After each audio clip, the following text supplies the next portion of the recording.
दोस्तों मैथ की टेंशन लेना छोड़ दो। अब मैथ में मैं वो टॉपिक आपको बताने वाला हूं भाई साहब, अगर इनको आप लगा जाते हो मेरे दोस्त, तो जो जो क्वेश्चन अभी ग्रेजुएट लेवल में पूछा गया ना, सेम पैटर्न पे भाई, सेम शिफ्ट में, सारी शिफ्ट में लगभग वैसा ही क्वेश्चंस पूछे गए हैं।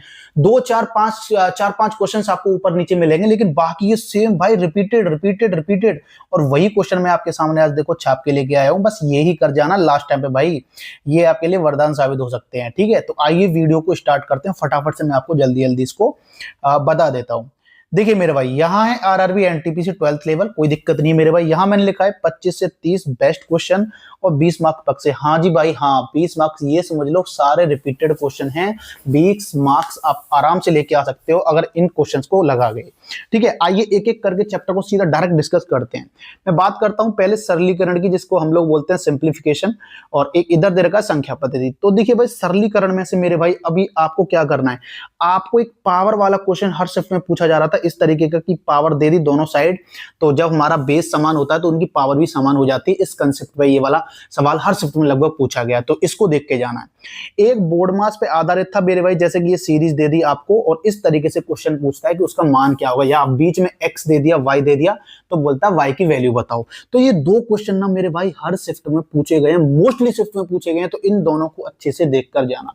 और मैं लिख के दे देता हूं भाई, ये आपके अंडर ग्रेजुएट एग्जाम में भी पूछे जाएंगे, क्योंकि पैटर्न सेम ही रहता है एनटीपीसी का। ठीक है, नेक्स्ट चैप्टर डिस्कस कर लेता हूं, संख्या पद्धति। तो भाई इसमें एक विभाजकता वाला क्वेश्चन, इसमें क्या एक विभाजकता वाला क्वेश्चन आपको देख के जाना है मेरे भाई, वेरी वेरी इंपॉर्टेंट, भर भर के क्वेश्चन। कि ऐसे कोई नंबर दे दिया, उसमें एक बीच में एक्स दे दिया, वाई दे दिया, और बोलता है कि ये 4 से विभाज्य है या फिर 9 से विभाज्य है, तो एक्स का अधिकतम मान बताओ, तो एक्स का न्यूनतम वैल्यू बताओ। इस तरीके का क्वेश्चन तो भाई बहुत बार पूछा गया और आपकी शिफ्ट में 110% देखने को मिलेगा। और एक क्वेश्चन दूसरा है मेरे भाई बार वाला क्वेश्चन, बार का ऐड करवा लेगा या बोल देगा कि 6.39 को आप फ्रैक्शन में कन्वर्ट कीजिए, तो फ्रैक्शन में आपको कन्वर्ट करना है मेरे दोस्त। इस तरीके के दो क्वेश्चन भी आपको हर शिफ्ट में लगभग देखने को मिल रहे हैं, तो ये 3 से 4 क्वेश्चन आपके इन दो टॉपिक्स मिल जाएंगे मेरे भाई। तो रट जाना, और खासकर इन्हीं क्वेश्चंस को ज्यादा बार देखना है जो मैं आपको बता रहा हूं। ये क्वेश्चंस आपको आने ही चाहिए अगर आप एनटीपीसी 12th लेवल का एग्जाम देने जा रहे हो।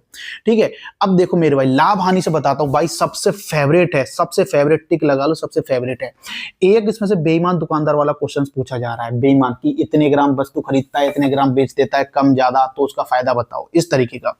एक एकल छूट पूछता है कि 2-3 छूट दे देगा, आप उसकी एक एकल छूट बताइए। ठीक है भाई, यहां से क्वेश्चन पूछ रहा है। एक डिस्काउंट वाला, देखिए यहां एमपी वाला जो फॉर्मूला होता है ना, कि एमपी दे दिया और सीपी दे दिया, ठीक है, और डिस्काउंट दे दिया, तो डिस्काउंट पूछता है, सॉरी ऐसे नहीं, मतलब किसी वस्तु का अंकित मूल्य ये है, अगर उस पर इतनी छूट दे दी जाए तो सीपी क्या, मतलब कुछ इस तरह के क्वेश्चन था। इसको तुम हटाओ, इग्नोर, इसको मैं अच्छे से पढ़ नहीं पाया।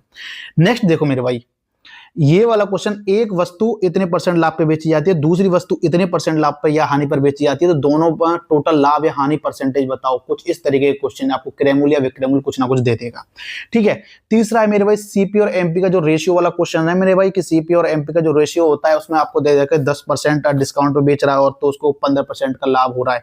तो ये वाला जो फॉर्मूला पे क्वेश्चन मेरे भाई बन रहा है हर शिफ्ट में, तो ये भी आपको देख के जाना है। ठीक है, और सबसे फेवरेट जिसमें बच्चों को फंसा सकता है, थोड़ा कठिन बना सकता है, वो है, कठिन नहीं बना रहा है लेकिन डाटा थोड़ा सा कैलकुलेटिव कर रहा है, कि एक वस्तु बी को इतने परसेंट लाभ पर बेचता है, बी इतने परसेंट हानि पर बेच देता है, सी इतने परसेंट लाभ पर बेचता है, तो बताइए ए ने कितने में खरीदी। कुछ इस तरीके से क्वेश्चन जो बन रहा है वो वाला आपको करके जाना है। ठीक है, नेक्स्ट मेरे भाई चलता हूं प्रतिशतता। परसेंटेज से कैसे बन रहे हैं, परसेंटेज से बन रहा है। एक क्वेश्चन आपका जनसंख्या से बना है मेरे भाई, लगभग शिफ्टों में दिखा है कि पहले वर्ष में इतनी परसेंटेज बढ़ जाती है, दूसरे वर्षों में इतने परसेंटेज घट जाती है, बढ़ जाती है, तीसरे वर्ष में इतने परसेंटेज घट जाती है, बढ़ जाती है। तो ओवरऑल बताओ क्या जो जनसंख्या है बढ़ी है या घटी है, परसेंटेज में वैल्यू पूछता है। एक चुनाव पर क्वेश्चन पूछता है, एक को 35% मिले, तो मेरे भाई बताओ कि वह एक को 35% वोट मिले और वह इतने वोटों से हार गया, तो बताओ भाई कुल वोट, या ऐसा कुछ करके जो भी पूछना होता पूछ लेता है। ठीक है, आय बराबर बचत प्लस खर्च, ये वाला पूछ रहा है। यहाँ आपको अनुपात समानुपात से भी पूछ लेगा, तो कोई बड़ी बात नहीं है, यहाँ आप उसको उधर भी रख सकते हो। ठीक है, अनुपात समानुपात, तो भाई ध्यान रखना, ये लाभ हानि वेरी वेरी इंपॉर्टेंट, यहाँ से 3 से 4 क्वेश्चन मिलेंगे आपको एक शिफ्ट में। अनुपात समानुपात क्या पूछ रहा है, तृतीय अनुपाती, चतुर्थ अनुपाती, द्वितीय अनुपाती, ये सारी चीज आपको एक बार रटे होने चाहिए, फॉर्मूला बिल्कुल आपकी फिंगर टिप्स पे होना चाहिए। ये सिंपल सा एबीसी का रेशियो इतना है, वेतनों को होता है, ये बताइए कि ए की आय कितनी है, बी की आय कितनी है, ये पूछ लेगा। साझेदारी से एक क्वेश्चन फिक्स आ रहा है मेरे भाई कि एबीसी इतना इतना इन्वेस्ट करते हैं, 6 महीने बाद ए इतनी निकाल लेता है, बी इतनी भर देता है, सी सेम बना रहता है, तो बताइए उनके लाभों का अनुपात बताइए 1 साल के बाद। ठीक है, इस तरीके का क्वेश्चन भाई हर शिफ्ट में, तो ये और ये इंपॉर्टेंट है आपके लिए यहाँ से। ठीक है, औसत और आयु की बात कर लेता हूँ। यहाँ पे देखिए थोड़ा फास्ट चल रहा हूँ क्या, ताकि कम टाइम में आप जल्दी से देख लें। 10 संख्याओं का एवरेज इतना, अगर प्रत्येक में इतना घटा दिया जाए, प्रत्येक में इतना जोड़ दिया जाए, तो नया एवरेज क्या होगा, ये वाला क्वेश्चन।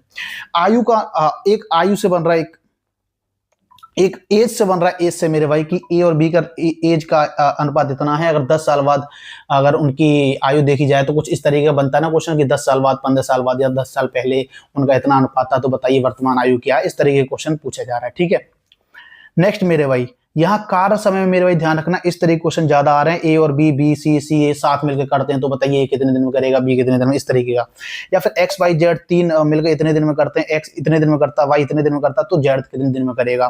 ठीक है भाई, एक क्वेश्चन वो यहाँ से हार्ड पूछ रहा है थोड़ा वर्क एंड टाइम से, तो इसको भाई थोड़ा सा देख के जाना है आप लोगों को। मतलब फंसा रहा है यहाँ पे थोड़ा सा, है ना, एक क्वेश्चन में।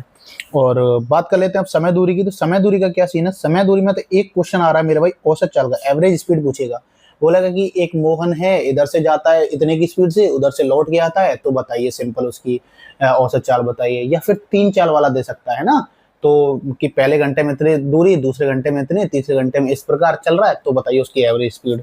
इस तरीके से क्वेश्चन वो पूछ रहा है। दूसरा है मेरे भाई, ये एक दूसरा है कि ए प्लस बी 2 सुरंग हैं, है ना, और एक ट्रेन दोनों सुरंगों को क्रम से इतने और इतने मिनट में पार करती है, तो ट्रेन की लंबाई बताओ, स्पीड बताओ, सब कुछ ये डाटा दे रखा होगा आपको। तो इस तरीके का क्वेश्चन पूछा है।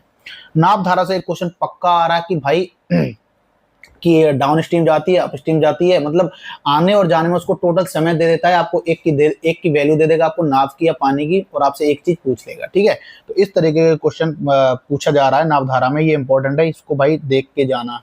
टोटल समय वाला, ठीक है, इधर से जाने और आने में जो टोटल समय लगता है, उसके हिसाब से जो क्वेश्चन बनता है उसको देख के जाना। इधर मैंने लिखा है मेरे भाई एलसीएम एंड एचसीएफ को देख लेते हैं। एलसीएम एंड एचसीएफ में क्या है, एक क्वेश्चन बन रहा है आपका ये फॉर्मूला पे, पहली संख्या गुणा दूसरी संख्या बराबर लासा गुणा मासा। तो ये सिंपल सा है, आपको 3 वैल्यू दे देगा, एक पूछ लेगा। ठीक है, एक अलग क्वेश्चन बन रहा है कि ए बी का अनुपात दे देगा कि 2 संख्याएं, इनका अनुपात इतना है, अगर उनका मासा इतना है तो लासा ज्ञात कीजिए, या फिर अगर उनका लासा इतना है तो मासा ज्ञात कीजिए। तो ये भी क्वेश्चन भाई हर शिफ्ट में लगभग देखने को मिला है। और घंटियों वाला तो भाई, इस पे तो भाई तुम स्टार लगा लो मेरे भाई, स्टार। ये तो इतना इंपॉर्टेंट है, मैं क्या ही बताऊं, बहुत ज्यादा इंपॉर्टेंट है भाई, ये तो आपको मिलना ही मिलना है। घंटियों वाला आ जाएगा, या फिर सर्किल वाला, दौड़ वाला आ जाएगा, उसी तरीके से पहली बार यहाँ मिले, दूसरी बार कब मिलेंगे। तो ये दोनों क्वेश्चन ज्यादा मिल रहे हैं एग्जाम में, ये तो भाई फेमस है घंटी वाला। ठीक है, सारी शिफ्ट में लगभग पूछा गया है। क्षेत्रमिति की बात कर लेते हैं। क्षेत्रमिति क्या है, देखो क्षेत्रमिति में एक क्वेश्चन आ रहा है कि आयत की लंबाई चौड़ाई बढ़ा दी जाए तो क्षेत्रफल इतना हो जाता है। अगर आयत की लंबाई चौड़ाई फिर इतनी परसेंट की कमी कर दी जाए तो क्षेत्रफल इतना हो जाता है। तो फिर आपसे परिमाप पूछ लेगा, कुछ इस तरीके के क्वेश्चन पूछेंगे। ये बढ़िया क्वेश्चन है, जबरदस्त क्वेश्चन है ये मेरे भाई। ठीक है, थोड़ा सा फंसाने वाली क्वेश्चन है ये, मतलब टाइम टेकिंग क्वेश्चन है, हो जाएगा लेकिन टाइम टेकिंग।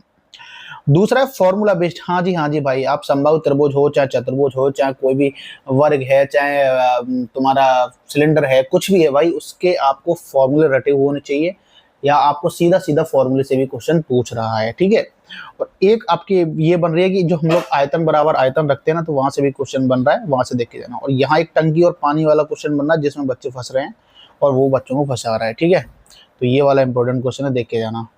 एलजेब्रा की बात कर लेता हूँ। एलजेब्रा में एक आ रहा सिंपल सा दे देगा कि 2 संख्याओं का अंतर इतना है, 2 संख्याओं का मल्टीप्लाई इतना है, तो आपसे पूछ लेगा किसी चीज की वैल्यू। एक क्वेश्चन ये आ रहा है, और एक इस फॉर्मूले बन रहा है A Q plus B Q plus C Q वाला जो फॉर्मूला है -3abc वाला, इस फॉर्मूले पे एक क्वेश्चन लगा रहा है वो, या फिर ये वाला फॉर्मूला। ओवरऑल अगर मैं कहूँ तो एलजेब्रा में आपको फॉर्मूले रटे हुए होने चाहिए, किसी भी फॉर्मूले पर वो क्वेश्चन बना के दे सकता है आपको। ठीक है, नेक्स्ट चलते हैं मेरे भाई। नेक्स्ट में बात कर लेता हूँ ट्रिग्नोमेट्री की। तो ट्रिग्नोमेट्री में ज़्यादा कुछ आ नहीं रहा है, लेकिन हाइट एंड डिस्टेंस से एक क्वेश्चन बन रहा है। हाइट एंड डिस्टेंस से सिंपल सा एक क्वेश्चन बन रहा है, जो आप लोग कर लोगे, लेकिन ये मान जरूर याद कर लेना, sin 75 cos 75, इस तरीके के मान। ये वाला क्वेश्चन देख के जाना हाइट एंड डिस्टेंस का। सांख्यिकी की बात कर लेता हूँ, इंपॉर्टेंट है मेरे भाई। यहाँ से हर शिफ्ट में 2 क्वेश्चन आ रहे हैं, हर शिफ्ट में 2। कैसा आ रहा है, माध्य या माध्यिका या बहुलक पूछेगा, वो भी टेबल वाली सीरीज देगी, टेबल में दे देगा आपको, पूछ लेगा माध्य बताओ, माध्यिका बताओ या फिर बहुलक बताओ, ठीक है। और एक क्वेश्चन आ रहा है ये जो फॉर्मूले पे कि बहुलक बराबर 3 माध्यिका माइनस 2 माध्य, जो हमारा फॉर्मूला होता है, इसको रट के जाना, इस पे सवाल आ रहे हैं। तो ये दोनों से भाई 2 क्वेश्चन लगभग आ ही रहे हैं, इससे एक फिक्स है और हो सकता है दूसरा वाला इससे आ जाए, या फिर दोनों इसी में से देते। तो 2 क्वेश्चन फिक्स है, इंपॉर्टेंट है, करके जाना। ज्योमेट्री की बात कर लेता हूँ मेरे भाई। ज्योमेट्री में क्या पूछा जा रहा है, सिंपल आ रहा है, कुछ नहीं आ रहा, वृत्त, त्रिभुज, चतुर्भुज की बेसिक चीजें आ रही है, बेसिक जो चीजें होती हैं आप देख लेना, जो थ्योरम्स होती हैं बेसिक चीजें, वो गोला, अर्धगोला, आयतन वगैरह सब कुछ एकदम मतलब बेसिक चीजें आ रही है यहाँ पे, ज्यादा इंपॉर्टेंट नहीं है ये, लेकिन बेसिक चीजें आपको देख के जाना है, ठीक है। एक आधी क्वेश्चन मिलेगा देखने को यहाँ से।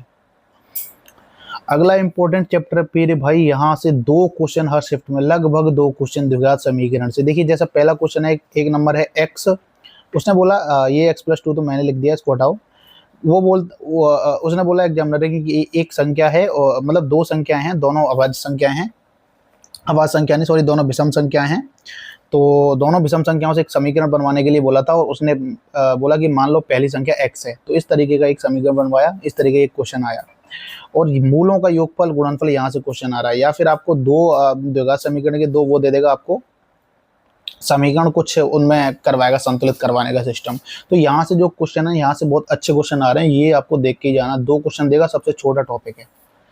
CISI की बात कर लेता हूँ तो मेरे भाई ये आ रहा है कि 1 साल 2 साल में 1500 हो जाती है, अगर 4 साल में 1900 हो जाती है, तो रेट बताओ, इस तरीके के क्वेश्चन। 2 वर्ष या 3 वर्ष के CISI में डिफरेंस वाले क्वेश्चन आ रहे हैं। 2 बेटों में पैसा बांट दिया, एक बेट 18 साल का होने पर दोनों बेटों को कितना समान धनराशि मिलती है, कुछ इस तरीके के क्वेश्चन, जो बहुत फेमस क्वेश्चन है, आ रहा है। और एक आ रहा है 2 साल में 4 गुनी हो जाती है, 3 साल में 6 गुनी हो जाती है, तो बताओ रेट, इंटरेस्ट वगैरह जो भी पूछता है इसमें, वो यहाँ से क्वेश्चन बन रहा है। तो ये 4 मैंने टाइप बताए, इसमें से सबसे ज्यादा बन रहा है। देखो भाई जो मैं आपको टाइप बता रहा हूँ, ये वो हैं जो ज्यादा शिफ्ट में ज्यादा बार रिपीट हुए हैं, ठीक है। इनके अलावा भी ऐसा नहीं है कि बिल्कुल भी कुछ रिपीटेशन नहीं है, लेकिन वो इतना रिपीटेशन नहीं है, यहाँ ज्यादा रिपीटेशन है। तो मेरी सलाह क्या है, मेरी सलाह ये है कि एक बार में सारा क्वेश्चन ना लगाएं, टफ क्वेश्चंस को भाई देखते ही स्किप कर दें, क्योंकि आपको टाइम बचाना बहुत जरूरी है। अपने किसी भी क्वेश्चन को ईगो पर नहीं लेना मेरे भाई, और उसमें आपका टाइम खराब हो सकता है। तीसरी बात है, टाइम को मैनेज करना है, ज़्यादा टाइम ना दें एक क्वेश्चन पर, ठीक है। और फॉर्मूला अच्छे से रिवाइज करें, फॉर्मूला बेस्ड क्वेश्चन आपको मिलेंगे मेंसुरेशन वगैरह के। और छोटे छोटे और भी चैप्टर से बने हैं, मतलब छोटे छोटे और भी चैप्टर जो भी हैं उनसे भी क्वेश्चन बने हैं, लेकिन उतना नहीं। ये जो मैंने आपको चैप्टर बताए हैं इनसे ज़्यादा है, इनसे आपको 20, 22, 23 क्वेश्चन मिल जाएंगे, है ना, 25 तक क्वेश्चन मिल जाएंगे। बाकी ये आपको भाई 25 ज़्यादा हो गया, 20-22 तक क्वेश्चन इसमें आपको मिल जाएंगे प्री पेपर में, ठीक है। तो ये आपको देख कर जाना है, बहुत इंपॉर्टेंट टाइप्स मैंने बताए हैं, और यही टाइप्स आप लोग पहले देखना, ये टाइप्स बहुत इंपॉर्टेंट है। यहाँ से आपको क्वेश्चन डेफिनेटली मिल जाएंगे 20-22, ठीक है। तो आज की वीडियो भाई हम लोग यहीं तक रखेंगे, ज़्यादा लंबी नहीं करेंगे, आपका टाइम बहुत कीमती है। तो अगर कोई आपको डाउट बचता है तो भाई कमेंट सेक्शन में आप अपना डाउट जो है बता सकते हैं, मैं आपका रिप्लाई कर दूंगा, ठीक है दोस्तों। मिलते हैं अगली वीडियो में। जय हिंद, जय भारत।